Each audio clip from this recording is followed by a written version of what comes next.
All right, I am reworking my intro. So Anne of Green Gables is the only book that I am keeping from my stuff. So I just got finished redoing the intros because I have to replace just the beginning section because of how I'm doing it now. So that I can swap out the part with the song and the beginning thing if I want to quickly.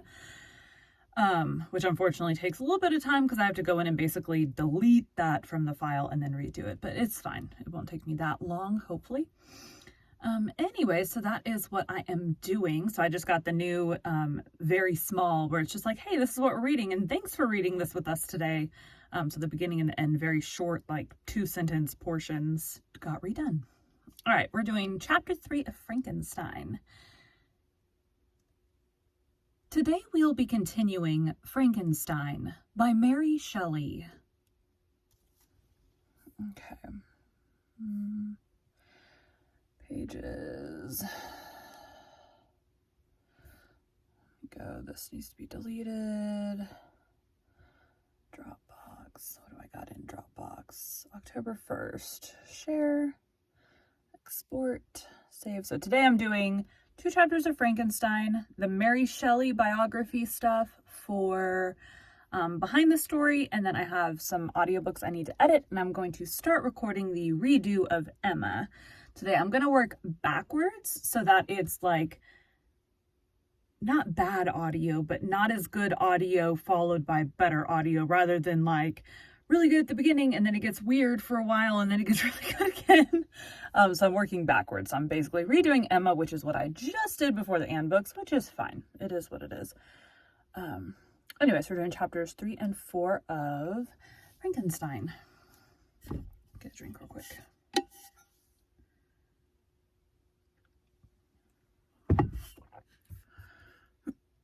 It's just because I want it to clearly reflect how I narrate. I feel like I've improved a lot in the last couple months, especially since the beginning of the year.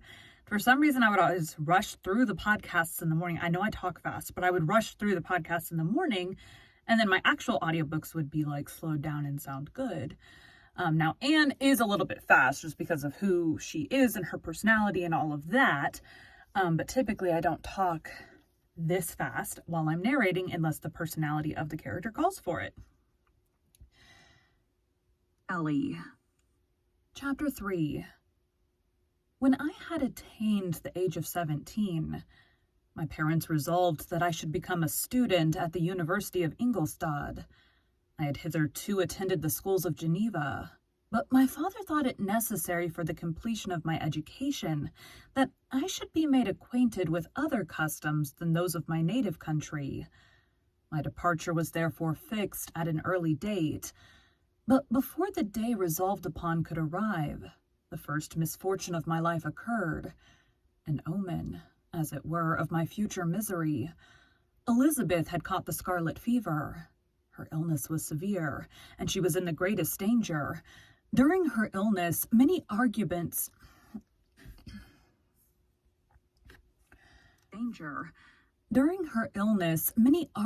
had been urged to persuade my mother to refrain from attending upon her. She had at first yielded to our entreaties, but when she heard that the life of her favorite was menaced, she could no longer control her anxiety. She attended her sick bed. Her watchful attentions triumphed over the malignity of the distemper. Elizabeth was saved, but the consequences of this imprudence were fatal to her preserver. On the 3rd day, my mother sickened. Her fever was accompanied by the most alarming symptoms, and the looks of her medical attendants prognosticated the worst event. On her deathbed, the fortitude and benignity of this best women do not...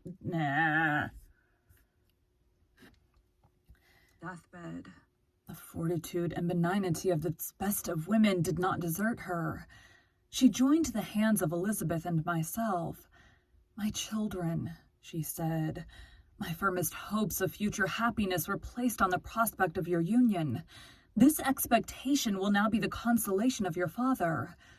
Elizabeth, my love, you must supply my place to your...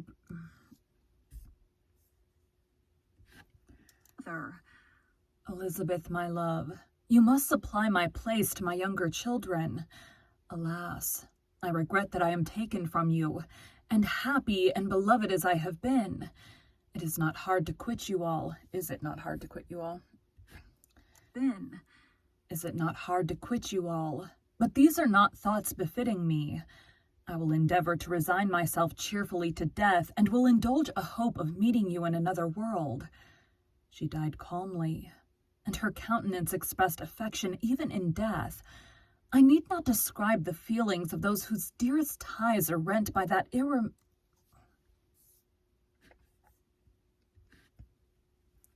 death. I need not describe the feelings of those whose dearest ties are rent by that most irreparable evil, the void that presents itself to the soul, and the despair that is exhibited on the countenance.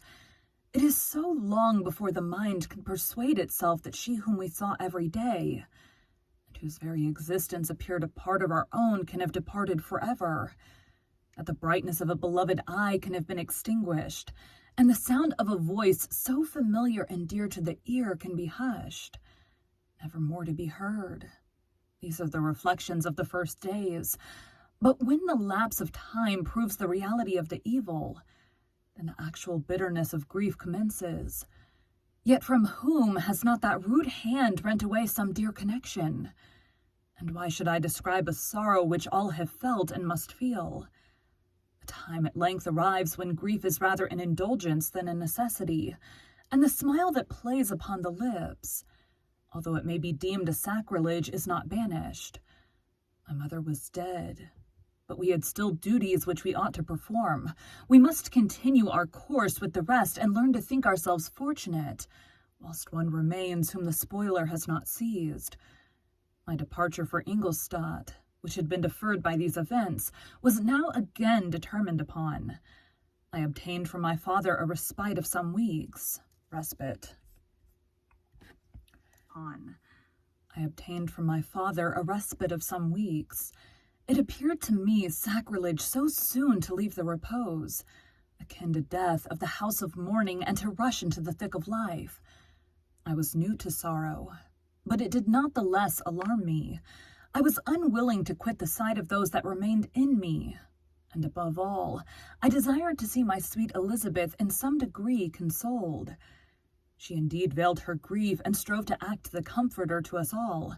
She looked steadily on life and assumed its duties with courage and zeal. She devoted herself to those whom she had been taught to call her uncle and cousins. Never was she so enchanting as at this time, when she recalled the sunshine of her smiles and spent them upon us. She forgot even her own regret in her endeavors to make us forget.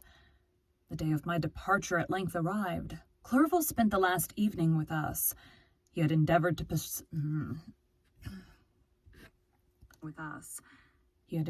persuade his father to permit him to accompany me and to become my fellow student, but in vain. His father was a narrow-minded trader and saw idleness and ruin in the aspirations and ambition of his son. Henry deeply felt the misfortune of being debarred from a liberal education. He said little, but when he spoke, I read in his kindling eye and in his animated glance a restrained but firm resolve not to be chained to the miserable details of commerce. We sat late. We could not tear ourselves away from each other, nor persuade ourselves to say the word farewell. It was said, and we retired under the pretense of seeking repose, each fancying that the other was deceived. But when at morning's dawn I descended to the carriage which was to convey me away, they were all there. My father again to bless me, Clerval to press my hand once more, my Elizabeth to renew her entreaties that I would write often, and to bestow the last feminine attentions on her playmate and friend. I threw myself into the chaise that was to convey me away, and indulged in the most melancholy reflections. I, who had ever been surrounded by amiable companions, continually engaged in endeavoring to bestow mutual pleasure. I was now alone. In the university whither I was going, I must form my own friends and be my own protector. My life had hitherto been remarkably secluded and domestic, and this had given me invincible repugnance to new countenances. I loved my brothers, Elizabeth and Clerval. These were old familiar faces, but I believed myself totally unfitted for the company of strangers. Such were my reflections as I commenced my journey. But as I proceeded, my spirits and hopes rose. I ardently desired the acquisition of knowledge. I had often, when at home, thought it hard to remain during my youth cooped up in one place, and had longed to enter the world and take my station among other human beings. Now my desires were complied with, and it would, indeed, have been folly to repent. I had sufficient leisure for these and many other reflections during my journey to Ingolstadt, which was long and fatiguing. At length the high white steeple of the town met my eyes. I alighted and was conducted to my solitary apartment to spend the evening as I pleased. The next morning I delivered my letters. The next morning I delivered my letters of introduction and paid a visit to some of the principal professors. Chance, or rather the evil influence, the angel of destruction, which asserted omnipotent sway over me from the moment I turned my reluctant steps from my father's door, led me first to M. Kremp, professor of natural philosophy. He was an uncouth man, but deeply imbued in the secrets of his science. He asked me several questions concerning my progress in the different branches of science appertaining to natural philosophy. I replied carelessly, and partly in contempt, mentioned the names of my alchemists as the principal authors I had studied. The professor stared. "Have you," he said, "really spent your time in studying such nonsense?" I replied in the affirmative. "Every minute," continued M. Kremp with warmth, "every instant that you have wasted on those books is utterly and entirely lost. You have burdened your memory with exploded systems and useless names. Good God, in what desert land have you lived, where no one was kind enough to inform you that these fancies which you have so greedily imbibed are 1,000 years old and as musty as they are ancient? I little expected in this enlightened and scientific age to find a disciple of Albertus Magnus and Paracelsus.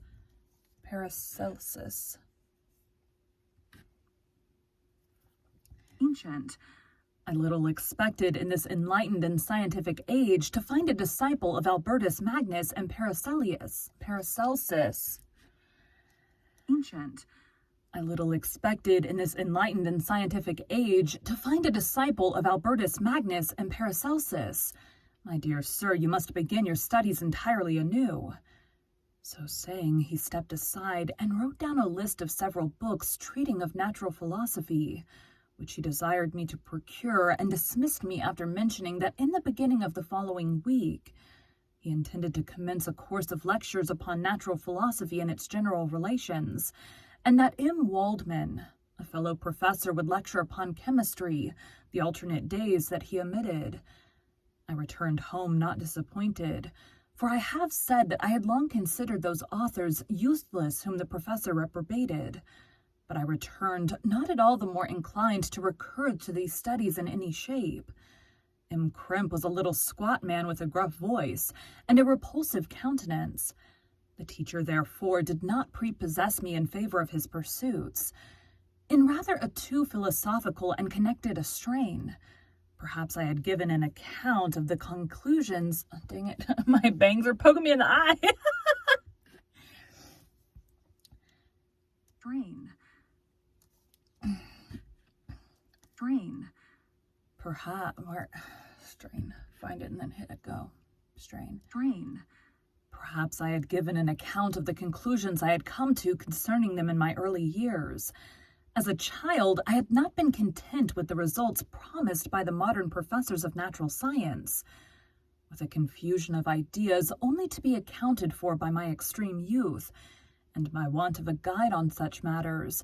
I had retrod the steps of knowledge along the paths of time, and exchanged the discoveries of recent inquirers for the dreams of forgotten alchemists.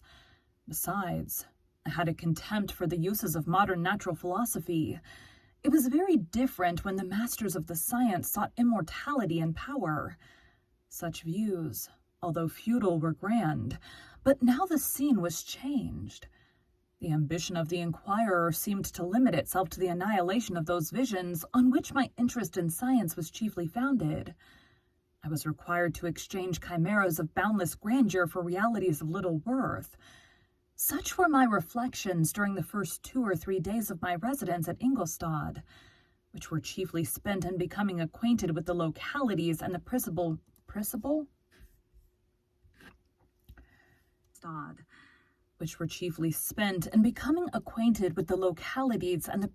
residents in my new abode.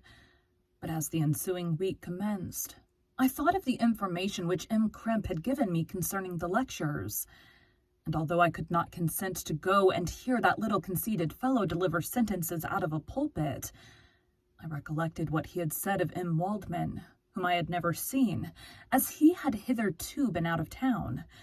Partly from curiosity and partly from idleness, I went into the lecturing room, which M. Waldman entered shortly after.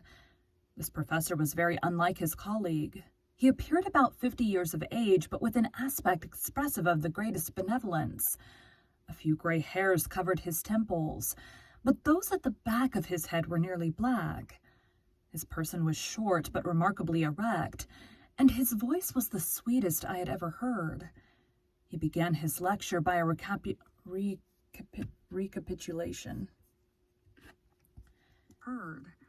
He began his lecture by a recapitulation of the history of chemistry and the various improvements made by the different men of learning, pronouncing with fervor the names of the most distinguished discoverers. He then took a cursory view of the present state of the science and explained many of its elementary terms. After having made a few preparatory experiments, he concluded with a panegyric upon modern chemistry, the terms of which I shall not forget. The terms of which I shall never forget. The ancient teachers of this science, said he, promised impossibilities and performed nothing. The modern masters promise very little. They know that metals cannot be transmuted, and that the elixir of life is a chimera, but these philosophers, whose hands seem only made to dabble in dirt, and their eyes to pore over the microscope or crucible, have indeed performed miracles. They penetrate into the recesses of nature, and show how she works in her hiding places. They ascend into the heavens. They have discovered how the blood circulates, and the nature of the air we breathe. They have acquired new and almost unlimited powers. They can command the thunders of heaven, mimic the earthquake, and even mock the invisible world with its own shadows. Such were the professor's words. Rather, let me say, such the words of the fate announced to destroy me. As he went on, I felt as if my soul were grappling with a palpable enemy. One by one, the various keys were touched which formed the mechanism of my being. Chord after chord was sounded, and soon my mind was filled with one thought, one conception, one purpose. So much had been done, exclaimed the soul of Frankenstein. More, far more will I achieve. Treading in the steps already marked, I will pioneer a new way, explore unknown powers, and unfold to the world the deepest mysteries of creation. I closed my eyes that night. My internal being was in a state of insurrection and turmoil. I felt that order would thence arise, but I had no power to produce it. By degrees, after the morning's dawn, sleep came. I awoke, and my yesternight's thoughts were as a dream. There only remained a resolution to return to my ancient studies, and to devote myself to a science for which I believed myself to possess a natural talent. On the same day I paid M. Waldman a visit. His manners in private were even more mild and attractive than in public, for there was a certain dignity in his mien during his lecture which in his own house was replaced by the greatest affability and kindness. I gave him pretty nearly the same account of my former pursuits as I had given to his fellow professor. He heard with attention the little narration concerning my studies, and smiled at the names of Cornelius Agrippa and Paracelsus, but without the contempt that M. Krimp had exhibited. He said that these men to whose indefatigable zeal modern philosophers were indebted for most of the foundations of their knowledge, they had left to us, as an easier task, to give new names and arrange in connected classifications the facts, which they, in a great degree, had been the instruments of bringing to light. The labors of men of genius, however erroneously directed, scarcely ever fail in ultimately turning to the solid advantage of mankind. I listened to his statement, which was delivered without any presumption or affection, and then added that his lecture had removed my prejudices against modern chemists. Need a drink.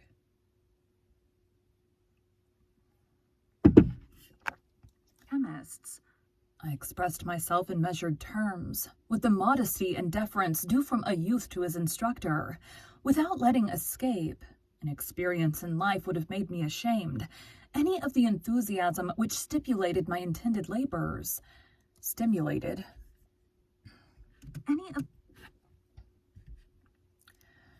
Shamed. Any of the enthusiasm which stimulated my intended labors. I requested his advice concerning the books I ought to procure. I am happy, said M. Waldman, to have gained a disciple, and if your application equals your ability, I have no doubt of your success. Chemistry is that branch of natural philosophy in which the greatest improvements have been and may be made. It is on that account that I have made it my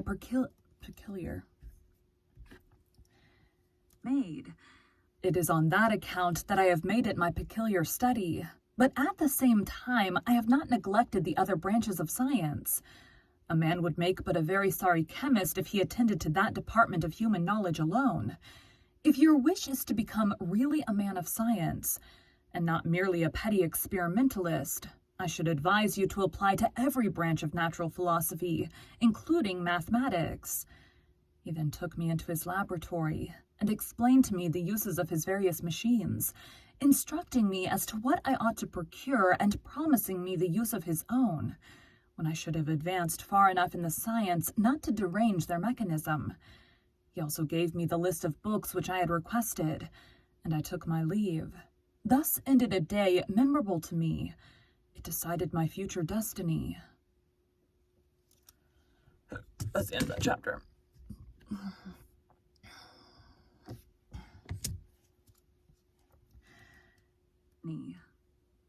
Thank you for joining Bite at a Time Books today, while we read a bite of one of your favorite classics. Again, my name is Bree Carlisle, and I hope you come back tomorrow for the next bite of Frankenstein. I like these shorter intros. It makes my life way easier. All right, thanks, guys.